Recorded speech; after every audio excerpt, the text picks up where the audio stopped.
मित्रांनो, हे आमचं नवीन सप्ताचे फुलेचं झाड.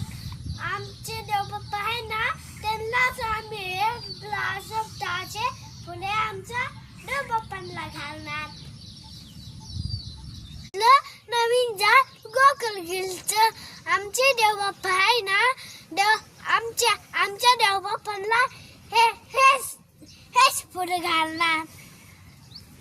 आमचं सदाफुलीचं झाड आहे. आम्ही सुगवले बंद का मित्रांनो, आम्ही सुगवले बंद का मित्रांनो.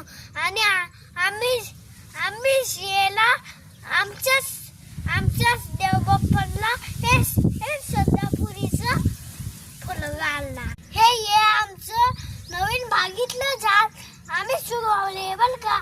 आता आमच्या देवबाप्पांना हे झाड फुलं घालणार नाही बरं का.